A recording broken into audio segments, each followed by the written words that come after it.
Mars media நேயர்களுக்கும் அன்பர்களுக்கும் இந்த நாள் இனிய நாளாக அமைய எல்லாம் வல்ல இறைவனை பிரார்த்திக்கின்றோம்.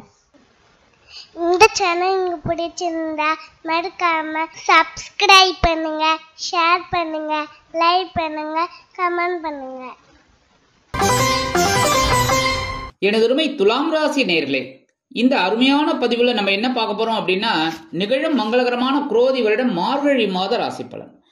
மார்கழி மாதம் உங்களுக்கு எந்தெந்த கிரகங்கள் அற்புதமான நன்மைகளை செய்ய போறது, எந்தெந்த கிரகங்கள் மூலமா நம்ம கவனமா இருக்கணும், பரிகாரமா என்ன பண்ணினா ரொம்ப விசேஷம் அப்படிங்கறத பத்தி நம்ம இப்ப தெளிவா பார்க்க போறோம். ஃபர்ஸ்ட் ஆஃப் ஆல் 9, 12 கூடிய அதிபதி புத பகவான் தனவாக்கு குடும்பஸ்தானத்தில் இருக்கிறது ரொம்ப விசேஷமான பலன்கள். உங்களுக்கு மாத ஆரம்பத்திலே விசேஷமான பலன்கள் கிடைக்கும். நீங்க எந்த அளவுக்கு உழைக்கிறீங்களோ அந்த உழைப்பு உங்களுக்கு வீண் போகாது, ஒரு வருமானம் வந்து சேரும், பொருளாதார நிலை உயரும். அதேமாதிரி சில பேருக்கு வாகனத்தை வேற வாங்கலாமா அப்படிங்கிற ஒரு சிந்திக்கிற எண்ணங்கள்லாம் பூர்த்தி ஆகும். ஆனா எதிர்பாராத சில செலவுகள் வந்து சேரலாம், குடும்பத்துக்கு தேவையான சில செலவுகள் வந்து சேரலாம். தந்தையார் ஓரளவிற்கு உங்களுக்கு அனுகூலமாக நடந்து கொள்வார்கள். 1/1/2025 முதல் இந்த புத பகவான் 3ஆம் இடமாகிய சகாயஸ்தானத்துக்கு வந்து சூரிய பகவானுடன் இணைந்து புதாதித்ய யோகத்தை கொடுக்க போறார். படிக்கிற குழந்தைகள்லாம் ரொம்ப நல்லா படிக்கக்கூடிய ஒரு வாய்ப்புகள் இந்த குழந்தைகளுக்கு நல்லபடியா வரும். அதே மாதிரி உத்தியோகத்தில் இருக்கிறவாளுக்கெல்லாம் அறிவுத்திறன் அதிகமாகும், தைரியமா எல்லா வேலையிலும் செய்வா. தொழில் வியாபாரத்தில் இருக்கிறவாளுக்கெல்லாம் ஓரளவுக்கு முன்னேற்றம், கூட்டு தொழில் கொஞ்சம் கவனமா இருக்கணும். மற்றபடி எல்லா விஷயத்திலுமே உங்களுக்கு வெற்றிகள் குவியும். அடுத்தபடியாக லாபாதிபதி சூரிய பகவான். லாபாதிபதி சூரிய பகவான் சில பேர் சொல்லுவார் சரராசிக்கு வந்து பாதகாதிபதியே லாபாதிபதி தான் அப்படின்னு. பயப்பட வேண்டாம். இந்த உங்களுக்கு சூரிய பகவான் வந்து ஆக்சுவலாக உங்க ராசியில ஒரு நீச்சம் அவ்வளவுதானே தவிர மற்றபடி அவர் இருக்கிற இடம் தான் பெஸ்ட். இப்ப எங்க இருக்காருன்னு பார்த்தீங்கன்னா சகாயஸ்தானமாக 3ஆம் இடத்துல அற்புதமான ஒரு முன்னேற்றம் உங்களுக்கு வந்து சேரும். தொழில் வியாபாரத்தில், உத்தியோகத்தில் சில பேருக்கு புதிதா தொழில் தொடங்கக்கூடிய ஒரு வாய்ப்புகளும் உருவாகும். சில பேருக்கு பார்த்தீங்கன்னா உத்தியோகம் நிமித்தமாக சில வெளியூர் அல்லது வெளிநாட்டு பயணங்கள் உங்களுக்கு அற்புதமாக நிறைவேறும். புதுசாக வேலை தேடுற குழந்தைகளுக்கு நல்ல வேலை வாய்ப்பு கிடைக்கும். வீடு கட்டும் முயற்சி வெற்றி அடையும். வீடு, மனை, வாகனம் இந்த வாங்கக்கூடிய திட்டம் நிறைவேறும். அடுத்தபடியாக ராசிநாதனும் அஷ்டமாதிபதியுமான சுக்கிர பகவான் 4ஆம் இடத்துல இருக்கிறது ரொம்ப விசேஷம். கேந்திரஸ்தானத்தில் இருக்கிறது ரொம்ப விசேஷம். சுக்கிர பகவான் யார் கேந்திரத்தில் இருந்தாலுமே ஓரளவுக்கு நன்மைகள் தான். ஆனால் என்ன, செவ்வாய் பகவான் 4ஆம் இடத்துல இருந்தால் தோஷம்னு சொல்லுவா. அது வந்து ஜாதகத்தில். மற்றபடி கேந்திரத்தில் இருக்கிறது ரொம்ப விசேஷம். சரியா? இந்த சுக்கிர பகவான் உங்களுக்கு பார்த்தீங்கன்னா 4ஆம் இடத்துல இருக்கிறது ரொம்ப விசேஷமான பலன்கள் கண்டிப்பாக கிடைக்கும். உடல் ஆரோக்கியம் சிறப்படையும். வெளியூர் அல்லது வெளிநாட்டு பயணங்களின் மூலம் உங்கள் வாழ்க்கையில் நல்ல திருப்பங்கள் ஏற்படலாம். உத்தியோகத்தில், தொழில் வியாபாரத்தில் முன்னேற்றம் கண்டிப்பாக வந்து சேரும். வீண் பழி, அவமானங்கள் இதெல்லாம் மறையும். 30/12/2024 முதல் இந்த சுக்கிரபகவான் எங்க வரப்போறான்னு பார்த்தீங்கன்னா உங்களோட பஞ்சமஸ்தானமாக 5ஆம் இடத்துக்கு வந்து குழந்தைகளின் மூலம் சந்தோஷம் அதிகமா இருக்கும். குழந்தைகள் ஆதரவா இருப்பா. அதேமாரி குழந்தைகளின் மூலம் வரவேண்டிய வருமானம் உங்களுக்கு வந்து சேரும். நீங்க கேட்கலாம், குழந்தைகள் என்ன பணம் கொடுக்க போறான்னு. படிச்சு உத்தியோகம் வெளிநாட்டில் பார்த்துட்டு இருக்க குழந்தைகள் சரியான நேரத்துக்கு பணம் தான் அனுப்பலையே நினைச்சிட்டு இருப்பேன், இன்னைக்கு ஆட்டோமேட்டிக்காக உங்களுக்கு வந்துடும். அதெல்லாம் ஒரு பெரிய ப்ளஸ் பாயிண்ட். சில பேருக்கு புனித பயணங்களில் நாட்டம் செல்லும். குலதெய்வ பிரார்த்தனைகளை நிகழ்த்தி மகிழ்வீர்கள். எடுக்கும் காரியங்கள் அற்புதமாக நிறைவேறும். அடுத்தபடி 2/7 கூடிய அதிபதி செவ்வாய் பகவான் ஜீவனஸ்தானத்தில் இருக்கார். சூப்பர். 10ஆம் இடம் கேந்திரம். ஆனா இந்த 10ஆம் இடத்துல இருக்கிறது திக்பலம் வேற. செவ்வாய் பகவான் இருந்தாலே பெரிய விசேஷம். ஆனா என்ன, நீச்சம் அடைந்து வக்ரகதியில் இருக்கார். ஸோ கவனமா இருக்கணும். உத்தியோகத்துல எடுக்கிற காரியங்கள்ல, வாகன பயணங்கள்ல, பேசுற பேச்சுக்கள்ல எல்லாத்துலயுமே கவனமா இருக்கணும். முக்கியமா உடல் ஆரோக்கியத்துல கவனமா இருக்கணும். அதேமாதிரி தனவரவு அப்படிங்கும்போது கொஞ்சம் வரதுக்கு வாய்ப்புகள் கம்மி தான். சில பேருக்கு திடீர்னு வரலாம். அதேமாரி வாழ்க்கை துணை ஆதரவா இருப்பா, அது பெரிய பாக்கியம். அதேமாதிரி தொழில் வியாபாரத்தில் கூட்டாளிகள் அனுகூலமா இருப்பாங்க. எடுக்கிற காரியங்கள் அற்புதமாக நிறைவேறும். கடுமையான முயற்சிகளை செய்தால். சீருடை பணியாளர்களாகிய காவல், ராணுவம், தீயணைப்புத்துறை, மருத்துவத்துறையில் வேலை பார்க்கும் அன்பர்களுக்கு எதிர்பார்க்கும் இடமாற்றம், பதவி மாற்றம், பதவி உயர்வு, சம்பள உயர்வு சற்று காலதாமதமாகி பிறகு அருமையாக நிறைவேறும். அடுத்தபடியாக 3/6 கூடிய அதிபதி குரு பகவான். குரு பகவான் அஷ்டம ராசியில் இருக்கார். 8ஆம் இடத்துல இருக்கிறது சுமாரான பலன், மறைவு அப்படின்னாலும் வக்ரகதியில் இருக்கார். ஓரளவுக்கு பரவாயில்ல. உடல் ஆரோக்கியத்தில் கொஞ்சம் கவனமாக இருக்கும். சரியா? அதேமாரி உடன்பிறப்புகள் உங்களுக்கு ஆதரவாக இருப்பாங்க. உத்தியோகத்தில் மறைமுக எதிர்ப்புகள் விலகும். அதேமாரி நீங்க எடுக்கிற அந்த கொடுக்கல் வாங்கல் இருக்கிறவாளுக்கெல்லாம் ஓரளவுக்கு பலன்கள் இருக்கு அப்படின்னாலும் கொஞ்சம் கவனமா இருக்கணும். கண்ட பேருக்கு கொடுத்துடக்கூடாது. பணம் இருக்குன்னு சொல்லி கண்ட பேருக்கு கொடுத்துட்டா திரும்பி வராது. கரெக்டா? அப்போ உங்களோட இதில் தான் மைனஸ் ஆகும். கரெக்டா? அதனால கவனமாக இருக்கணும். இல்லைன்னா வம்பு வழக்கு, கோர்ட்டு கேஸு இந்த மாதிரி போகிற மாதிரி. அதனால் அதெல்லாம் அவாய்ட் பண்ணுறது நல்லது. அதுக்கு தான் கவனமாக இருக்கணும் இந்த கொடுக்கல் வாங்கலில் இருக்கிறவா.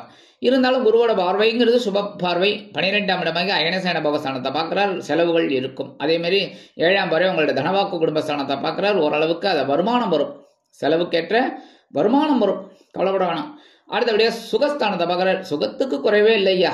அதுவும் இந்த துலாம் ராசி அன்பர்களுக்கு கழுத்துக்கு மேலே பிரச்சனைகள். கரெக்டா? கழுத்துக்கு மேலே. ஆனாலும் அந்த முகத்தில் பார்க்குற அந்த தேஜஸ், அப்பப்பா யோ இந்த ஆளுக்கையா கடன், இந்த ஆளுக்கா கவலை, பாரு எப்படி இருக்கான் பாரு அப்படின்னு தான் சொல்லுவாங்க. ஆனால் உள்ளுக்குள்ளே தான் வேதனை. கரெக்டா? உள்ளுக்குள்ளே ஏகப்பட்ட வேதனை. உங்களுக்கு என்ன அப்படின்னா, இந்த வேதனையே நம்ம வெளியில் காட்டிக்கிறதுனால என்ன லாபம்? கரெக்டா? அந்த மாதிரி. அதனாலேயே உங்களுக்கு சில நன்மைகள் கண்டிப்பாக இந்த சுகஸ்தானத்தில் இருக்கிறது.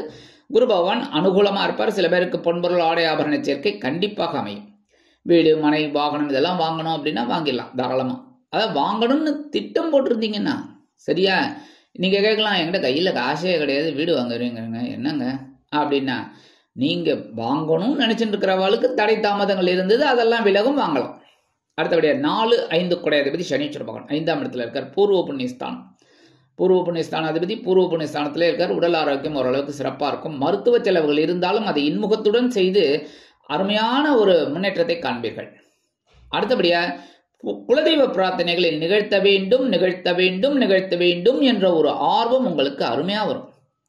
எந்த குலதெய்வமாக இருந்தாலும் சரி, முருகனாக இருந்தாலும் சரி, விநாயகராக இருந்தாலும் சரி, பெருமாளாக இருந்தாலும் சரி, சிவனாக இருந்தாலும் சரி, யாராக இருந்தாலும் சரி, பெருமாளாக இருந்தாலும் யாராக இருந்தாலும் அந்த குலதெய்வ பிரார்த்தனையில் நம்ம நிகழ்த்தணும், அந்த குலதெய்வ கோயிலுக்கு போகணும், இந்த குலதெய்வத்தை வழிபாடு பண்ணணும் அப்படிங்கிற ஒரு எண்ணம் உங்களுக்கு கண்டிப்பாக கிடைக்கும். அதனாலேயே அதை முடிப்பீங்க. அதில் ஒரு சந்தோஷம் உங்களுக்கு கண்டிப்பாக கிடைக்கும். குழந்தைகளின் மூலம் சில மனக்குழப்பங்கள் இருந்தாலும் சில சந்தோஷங்களும் இருக்கத்தான் செய்யும். அடுத்தபடியாக சாயா கிரகங்கள் என்று அழைக்கப்படக்கூடிய ராகு பகவான் பகைருண லோகஸ்தானமாகிய 6ஆம் இடத்துல இருக்கார். கேது பகவான் விரயஸ்தானமாகிய 12ஆம் இடத்துல இருக்கார். 6, 8, 12 மறைவு ஸ்தானம். 6ஆம் இடத்துல ராகு இருள் கிரகம். அடுத்தபடியாக விரயஸ்தானத்தில் கேது. அடுத்தபடியாக 8ஆம் இடத்துல யார்? குரு பகவான். அவர் தான் சுபம். ஸோ அவர் தான் கொஞ்சம் உங்களுக்கு கொஞ்சம் அனுகூலம் பண்ணுறதுல கொஞ்சம் இதாக இருக்கும். அதெல்லாம் கொஞ்சம் குருவை அட்ஜஸ்ட் பண்ணிட்டு போனதுல நல்லது. ஆனால் இந்த 2 சாயா கிரகங்கள் என்று அழைக்கப்படக்கூடிய இருள் கிரகங்கள் மறைவு ஸ்தானமாகிய 6, 12 இருப்பது விசேஷம். அதனாலேயே உங்களுக்கு உத்தியோகத்தில் எவ்வளவுதான் எதிர்ப்புகள் வந்தாலும் அடி தூள் கிளப்பி போயிட்டே இருப்பீங்க. வந்தே பாரத் மாதிரி. வைகை எக்ஸ்பிரஸே ஃபாஸ்ட்டு, அதை விட ஃபாஸ்ட்டு வந்தே பாரத், அந்த மாதிரி போயிட்டு இருப்பீங்க. அடுத்தபடியாக உடல் ஆரோக்கியம் கொஞ்சம் அப்படி இப்படி வந்தாலும் சமாளிச்சிருவீங்க. கரெக்டாக அந்த மருத்துவ செலவெல்லாம் எடுத்துப்பீங்க, சரியாயிடும். அடுத்தபடியாக கடன் சுமை கண்டிப்பாக குறையும். ஓரளவுக்கு உங்களுக்கு வருமானம் வரும். அடுத்தபடியாக கேது பகவான் பார்த்தீங்கன்னா விரயஸ்தானத்தில் இருக்க கொஞ்சம் செலவுகள் இருக்கத்தான் செய்யும். புனித பயணம், இல்லைன்னா குலதெய்வ பிரார்த்தனைகள், இல்லைன்னா ஏதாவது ஒன்று குழந்தைகள் மூலமாக ஏதாவது ஒரு செலவு வந்துட்டு இருக்கும். செலவு பரவாயில்ல, ஓகே. அதேமாரி சில பேருக்கு வீடு மாற்றம், இடமாற்றம் அதெல்லாம் இனிமையாக அமையும். இந்த வெளியூர் போய் வெளிநாடு போய் படிக்கணும், இல்லை உத்தியோகம் பார்க்கணும்னு நினைக்கிற குழந்தைகளுக்குலாம் அற்புதமான ஒரு காலகட்டம். அருமையாக முயற்சி செய்யுங்க. அதுவும் புது வருஷம் பிறந்தோன்னு டக்குன்னு போய் அந்த பாஸ்போர்ட் அது இது விசா இதெல்லாம் சரி பண்ணி சல்லுன்னு கிளம்பிடுங்க, சரியா? அடுத்தபடியா பரிகாரம் என்ன பண்ணணும் அப்படின்னு கேட்டாலும் கண்டிப்பாக முருகப்பெருமான் வழிபாடு பண்ணி ஆகணும். ஏன்னா செவ்வாய் பகவான் நீச்சம் வக்ரம். ஸோ எம்பெருமான் முருகப்பெருமானை செவ்வரளி மாலை கொண்டு நெய்தீபம் ஏற்றி அர்ச்சனை செய்து வழிபாடு செய்து வந்தால் தொழில் வியாபாரத்தில் இருந்து வந்த பிரச்சனைகள் குறையும், உத்தியோகத்தில் நிம்மதி கிடைக்கும், எடுக்கிற காரியங்கள் சுபகாரியங்களாக நிறைவேறும். அடுத்தபடியாக குரு பகவான், நான் ஏற்கனவே முன்னாடி சொன்னேன், குரு பகவானை அட்ஜஸ்ட் பண்ணிட்டு போகணும். என்ன, வியாழக்கிழமைகளில் நெய்தீபம் ஏற்றி வழிபாடு பண்ணிட்டு வாங்க. குரு பகவான் காயத்ரி சொல்லி, குரு பகவான் காயத்ரி உங்களுக்கே தெரியும். ஓம் ரிஷபத் விஜாய வித்மிகே கிருணிஹஸ்தாய திமிகி தன்னோ குரு பிரச்சோதயாத். அற்புதமாக சொல்லுங்க. நான் டெய்லி சொல்றது ரொம்ப நல்லது தான். 11 தடவை சொல்லுங்க. வியாழக்கிழமை கண்டிப்பாக சொல்லுங்க, சரியா? அடுத்தபடியாக நவகிரகங்களில் உள்ள சனீஸ்வர பகவான் ஆயுள்காரகன் என்று அழைக்கப்படக்கூடிய சனீஸ்வர பகவானிற்கு சனிக்கிழமைகளில் எல் தீபம் ஏற்றி சனி பகவான் காயத்ரி சொல்லி வருவது ரொம்ப சிறப்பான பலன்களை உங்களுக்கு கண்டிப்பாக கொடுக்கும். சனி பகவான் காயத்ரி உங்களுக்கே தெரியும். ஓம் காகத் விஜா வித்மிகே கட்கஹஸ்தாய திமிகி தன்னோ மந்த பிரச்சோதயாத். இது ஒரு 11 தடவை சொல்லுங்க. சொல்லிட்டு அற்புதமான ஒரு முன்னேற்றம் உங்களுக்கு கண்டிப்பாக வந்து சேரும். ஆக இந்த சிறு பரிகாரங்களின் மூலம் மார்கழி மாதம் அற்புதமான மாற்றம் தரும், முன்னேற்றத்தை அள்ளித்தரும் மாதமாக உங்களுக்கு அமையும் என்று கூறி விடைபெறுகிறேன். நன்றி, வணக்கம். மீண்டும் ஒரு அருமையான பதிவில் நான் உங்களை மனமகிழ்ச்சியோடு சந்திக்கிறேன். வாழ்த்துக்கள். வாழ்க வளமுடன். இந்த சேனல் உங்களுக்கு பிடிச்சிருந்தா மறக்காம சப்ஸ்கிரைப் பண்ணுங்க, லைக் பண்ணுங்க, ஷேர் பண்ணுங்க.